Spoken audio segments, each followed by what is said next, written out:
তো আমরা আজকে এখন বোঝার চেষ্টা করব হচ্ছে অভ্যন্তরীণ পূর্ণ প্রতিফলন। তার জন্য কি করতে হবে?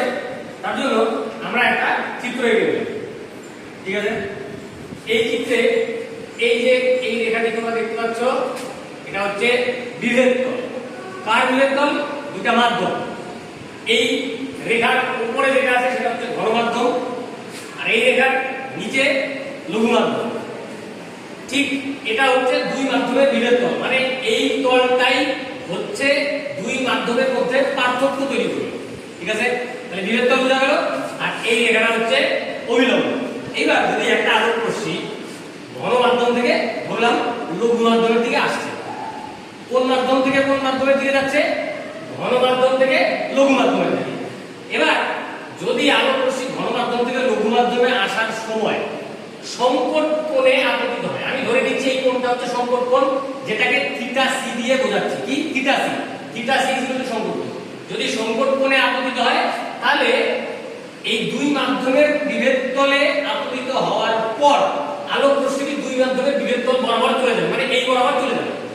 অর্থাৎ অভিলম্বের সঙ্গে এই প্রতিসৃত রশ্মিটি 90 ডিগ্রি কোণ করে চলে যাবে। এইবার যদি আমি আলোক রশ্মিটি এমন ভাবে আপতিত করাই, অর্থাৎ আলোক রশ্মিটি যদি এমন ভাবে আপতিত হয় যখন সংকট কোণের থেকে বেশি কোণে আপতিত হয়, তখন আলোক রশ্মি ঠিক আবার ঘন মাধ্যম থেকে এসে আবার ঘন মাধ্যমে চলে যাবে।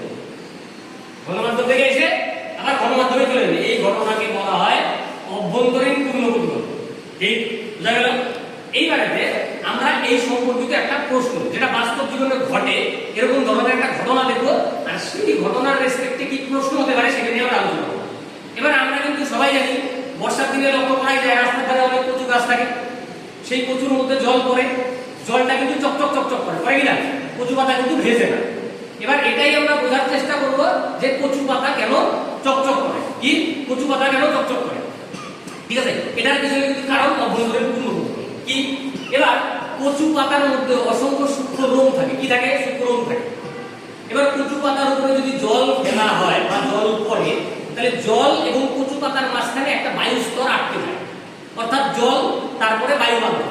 তার মানে কি? ঘন মাধ্যম লঘু মাধ্যম। এবার আলোক রশ্মি যদি ঘনতর মাধ্যম জল এর মধ্য দিয়ে প্রবেশ করে দুই মাধ্যমের বিভেদ তল থেকে লঘুতর মাধ্যম বায়ুতে প্রবেশ করে, তখন যদি আলোক রশ্মি সংকট কোণের থেকে বেশি কোণে আপতিত হয়, তাহলে আলোক রশ্মি ঠিক আবার জলের মানে দুই মাধ্যমের বিভেদ তল থেকে আবার ঘনতর মাধ্যম অর্থাৎ জলে ফিরে আসে, অর্থাৎ অভ্যন্তরীণ পূর্ণ প্রতিফলন ঘটে। তখন সেই জল বিন্দুটাকে কেমন দেখায়? মুক্তোর মতো চকচকে দেখায়। তাই কচু পাতার উপরে জল পড়লে কি হয়? অভ্যন্তরীণ পূর্ণ প্রতিফলনের কারণে চকচকে দেখা যায়। ঠিক আছে, বোঝা গেল? পরীক্ষায় যদি প্রশ্ন আসে কচু পাতায় জল পড়ে, জল পড়লে চকচক করে কেন, তখন তোমাদের লিখতে হবে কচু পাতার মধ্যে জল পড়লে চকচক করে, কারণ কচু পাতায় অনেক সূক্ষ্ম রোম থাকে, এর উপর জল ফেললে জল ও কচু পাতার মধ্যে বায়ু স্তর আটকে যায়। আলোক রশ্মি যখন ঘনতর মাধ্যম জলের মধ্য দিয়ে গিয়ে লঘুতর মাধ্যম বায়ুতে প্রবেশ করে, তখন ওই দুই মাধ্যমের বিভেদ করে সংকট কোণ অপেক্ষা বড় কোণে আপতিত হলে অভ্যন্তরীণ পূর্ণ প্রতিফলন হয়। তাই জল বিন্দুগুলি মুক্তোর মতো চকচক করে। বোঝা গেল? সবাই বুঝছিস? তাহলে এটা